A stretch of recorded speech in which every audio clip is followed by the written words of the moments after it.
조식 1501에서 1572 조선 중기 학자.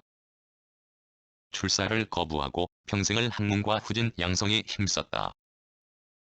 경상우도의 특징적인 학풍을 이루었으며 퇴계 이황의 경상좌도 학맥과 더불어 영남 여학의 양대 산맥을 이루었다. 본관 청령, 자건중, 호남양, 시호문정, 김호옹, 곽재우는 그의 문현이자 외손녀 사위이다. 삼가현 토골토동 외가에서 태어났으며 20대 중반까지는 대체로 서울에 살면서 성수침, 성원 등과 교제하며 학문에 열중하였고 25세 때 성리대전을 읽고 깨달은 바 있어 이때부터 성리학에 전념하였다. 30세 때 처가가 있는 김해 단동으로 이사하여 산회정을 짓고 살면서 학문에 정진하였다. 1538년 유일로 헐릉참봉에 임명되었지만 관직에 나아가지 않다가 45세 때 고향 삼가현에 돌아온 후 계부단과 뇌룡정을 지어 살면서 제자들 교육에도 힘썼다.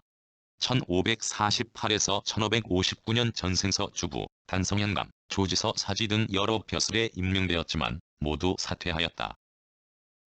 단성현감 사직 때 올린 상소는 조정의 신하들에 대한 준엄한 비판과 함께 국왕명종과 대비 문정왕후에 대한 직선적인 표현으로 큰 파문을 일으켰다. 이렇게 모든 벼슬을 거절하고 오로지 처사를 자처하며 학문에만 전념하자 그의 명성은 날로 높아져 1551년 옥권에 이어 정인홍, 하항, 김호옹, 최영경, 정구 등 많은 학자들이 찾아와 학문을 배웠다. 1561년 지리산 기슭 진주 덕천동 덕산동 지금의 삼천군 시천면으로 이거하여 산천제를 지어 죽을 때까지 그곳에 머물며 강하게 힘썼다. 1566년 상서원 판관을 제수받고 왕을 만나 학문의 방법과 정치의 도리에 대해 논하고 돌아왔다. 1567년 즉위한 선조가 여러 차례 불렀으나 나아가지 않았으며 1568년에는 올바른 정치의 도리를 논한 상소문 무진봉사를 올렸는데 여기에서 논한 서림왕국론은 당시 서리의 폐단을 극렬히 지적한 것으로 유명하다.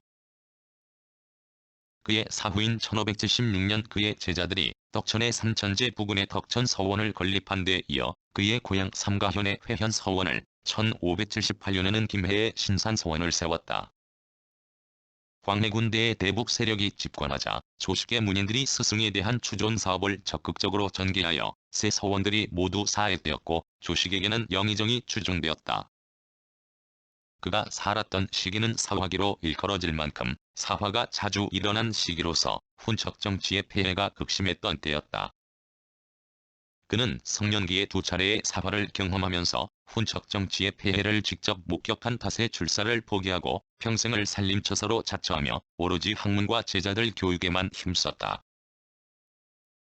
그의 사상은 노장적 요소도 다분히 엿보이지만 기본적으로는 수기치인의 성리학적 토대 위에서 실천공행을 강조했으며 실천적 의미를 더욱 부여하기 위해 경과 아울러 의를 강조하였다.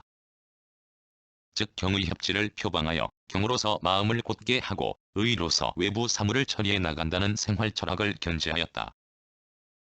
이러한 신념을 바탕으로 그는 일상생활에서는 철저한 절제로 일관하여 불의와 타협하지 않았으며 당시의 사회 현실과 정치적 모순에 대해서는 적극적인 비판의 자세를 견지하였다.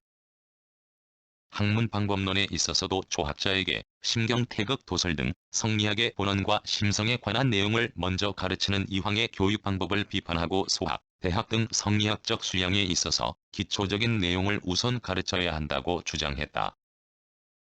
당시 이황과 기대승을 둘러싸고 일어난 이기심성 논쟁에 대해서도 비판적인 시각에서 이를 하학 인사를 거치지 않은 상달천리로 규정하고 하학이 상달의 단계적이고 실천적인 학문 방법을 주장하였다. 그는 출사를 거부하고 평생을 처사로 지냈지만 결코 현실을 외면한 것은 아니었다. 그가 남겨놓은 기록 곳곳에서 당시 패정에 시달리는 백성에 대한 안타까움을 나타내고 있으며 현실 정치의 폐단에 대해서도 비판과 함께 대응책을 제시하는 등 민생의 곤궁과 패정개혁에 대해서도 적극적인 참여의지를 보여주고 있다. 그의 사상은 그의 제자들에게도 그대로 이어져 경상우도의 특징적인 학풍을 이루었다. 이들은 지리산을 중심으로 진주, 합천 등지에 모여 살면서 유학을 진흥시키고 임진왜란 때에는 의병활동에 적극 참여하는 등 국가의 위기 앞에 투철한 선비정신을 보여주었다. 그와 그의 제자들은 안동 지방을 중심으로 한 이황의 경상좌도, 항맥과 더불어 영남 유학의 양대 산맥을 이루었다. 그러나 선조대의 양쪽 문인들이 정치적으로 북인과 남인의 정파로 대립되고 정인홍 등 남명의 문인들이 인조반정 후 정치적으로 몰락한 뒤 남명에 대한 혐한은 물론 그 문인들도 크게 위축되어 남명학은 그 후 제대로 계승되지 못하였다. 저서의 문집 남명집과 그가 독서 중 차기 형식으로 남긴 학기우편이 있고 작품으로 남명가 권선지로가 등이 있다.